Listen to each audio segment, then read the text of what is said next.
could not stay there and have that job because it would be beyond the time frame that he was allowed out of the shelter. If you miss check-in just one time, you are out of the shelter. That counted as your 30-day stay. You would not be able to use that. Now, you weren't banned from the shelter forever. It's just that you could not use the shelter again for another year. So that was the thing. He's like, I can't believe this. I got the job. I did everything they wanted me to do. And they still will not allow me to stay here. He was on his way up. So this is what I'm talking about. These shelters this is a case in which they hindered somebody from being able to get back up on their feet. He ended up, I says, well, what are you going to do? You've got to take this job. Hold on, my cat is on my computer right now. I got to get her off. Hold on, I'm going to have to move this. Miss Kitty, get off. Get off my computer. Jeez, oh Pete. Sorry about that. Anyways, the computer was on her cat perch, and I was afraid she was going to knock the computer off. I don't care about her. She's not that fat. She's not going to break the computer just from her weight. I was just worried she was going to knock it off the perch. Anyways, so anyway, I said you cannot lose this opportunity. This is and I told him, I says, you're the only one that I've actually heard being a success from the shelter. If you lose this job, you won't be a success. He says, I'll think about it. I says, listen, he had already told me the story about, talking to his in-laws and stuff. I says, listen, go live with your in-laws. I know it'll be an awkward situation, but just go live with them. And that's what he ended up doing. He ended up going and living with his ex-in-laws. Again, him and his wife were divorced. Ex-wife was divorced. And I did end up seeing him months later. He was still at the show. It was Save-A-Lot. And he was still there at the store in the supervisory or management position. I think he had even moved his way up, and he was the honcho by that time, or one of them. I think he had gotten off of afternoons anyways, and he was still in supervisor management position. And so I'm glad he did, because if he had, the thing is, if you get a job while you're there, it can only be a job for that you have to get back in there by 9 p.m. And I don't know how early they'd let you out. If they'd let you leave before 9 a.m., I'm thinking they probably would. But the thing is, you could never, you couldn't get a factory job. They start you off on midnights or afternoons. You couldn't get a factory job. So, yeah, so anyways, that's how they hinder. Another thing, this was pre-cell phone, so I'm not sure if they still have them, but they have one pay phone at every shelter, just one. And as you would suspect, this was before cell phones, that phone was always in use. People calling other people to see if they could come stay with them, people calling other people to, can you give me a ride here? Can you borrow me some money? I mean, we're people in need. And you got 50 people all packed into one with one phone, in a housing unit. So let's say that was, you'd ask the caseworkers, what phone, what you want me to look for a job, but how can they get a hold of me? And they'll say, well, give them the pay phone number. Well, first thing, the pay phone, the phone would always be busy. Second thing, nobody knows who's there and who's not there because people are coming in and out of that place. You know, it's only a 30-day stay. So, and some of these people aren't in their right mind. They may just say, oh, no, that person isn't here, and there goes your job opportunity. So, and then some people might be stupid enough to say, this is the Salvation Army. They might tell your potential employer or the person interviewing or calling to set up an interview that this is the Salvation Army. I'm sorry, employers can say they're as nice as they want. No, they're not. You tell an employer you're homeless, you lose the dang job. Trust me on that. I've been down this road. They can say all the nicey nice stuff they want to, and when the a microphone's in front of them, but when it comes down to it, they will not hire a homeless person.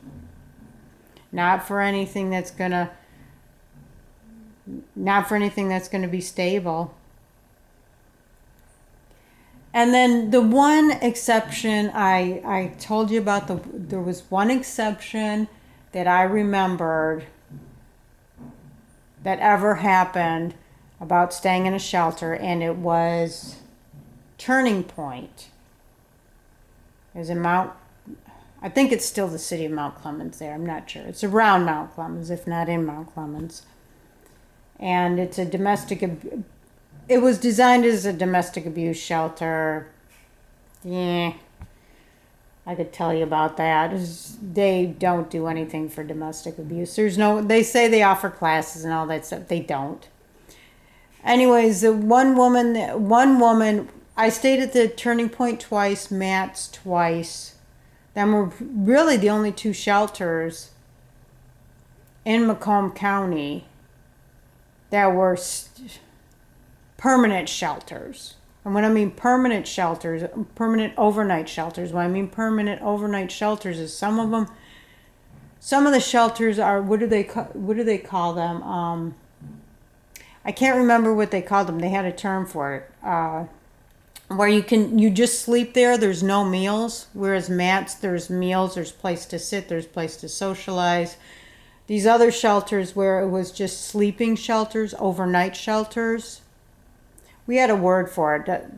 The higher ups call them overnight shelters. But we had a word for them, and I can't remember what it was. But you just basically had cots or just lay on the floor in one room. It was meant only for men. Only men could be there. I don't think they allowed children in them shelters. There was no privacy whatsoever. There was no food. There was no meals being served there or anything. And you'd come in at 9 and then you'd leave at like 7 in the morning or something. They'd kick you out at 7 in the morning. And what was the other one? The rotating shelter, McCrest. It's an acronym for something, MCREST. I can't remember. Mobile Community, I don't know. But that one was a shelter that it would stay 1 week at one location, 1 week at another location, 1 week at another location. So every week you were at a different location. But you only got 30 days there too. Even though 1 week you were here, 1 week you were there, you still only got 4 weeks total. Every once in a while, a place would take them for 2 weeks. Usually around the holiday season, Christmas, there would be one place where they'd take them for like a whole 2 weeks. But then they'd move again. So anyways, but yeah, so for like women with children, there was only 2 shelters that were in any way accessible for me. So there was only 2 months out of the year that I would have had a place to stay. In when I say a place to stay, I mean a temporary place, a real temporary place to stay. And that was Turning Point and Matt's. Now, as I was saying, at Turning Point, this woman was granted an extension, but only because She had already been on she was on assistance right before she got to the shelter. Her husband was abusive. She either got accepted for financial assistance right before she got to the shelter, or she got it right, or she got accepted right after. Either way, she signed up for assistance before she even came to the shelter. So she must have been away from her, I think it was her husband, but it might have been her boyfriend. Anyway, she was away from her partner because that's the only way they would have allowed, her to sign up. She was physically away from her partner long enough before she entered the shelter to where she could sign up for assistance. So she got the assistance, and then she was able to find a place that would take her on Section 8. But the thing is, she needed some time to get into the place. Now, she did not find this place prior to coming to the shelter. It was some place she found while she was at the shelter. So they needed, because of cleanup, the apartment complex needed to do cleanup before she could move in. So they need an extra week or two. And it wasn't just that. This woman had 6 children. She had 6 kids. I would say they were probably between the age of 3 and 12. Right? Now, that was the only reason. She had a twofer there. She had a bunch of kids, and she already had a place. If either one of them wasn't her case, wasn't her identity, they would have told her, sorry, you got to go elsewhere. That was the only time I ever saw somebody get an extension. I saw other people who were still waiting for their place. They did find a place, and they were just waiting on it for, the cleanup or whatever, security check or whatever to go through. And the shelter said, sorry, you can't stay here. You ran out your 30 days. I saw people with multiple children, and they said, sorry, you got to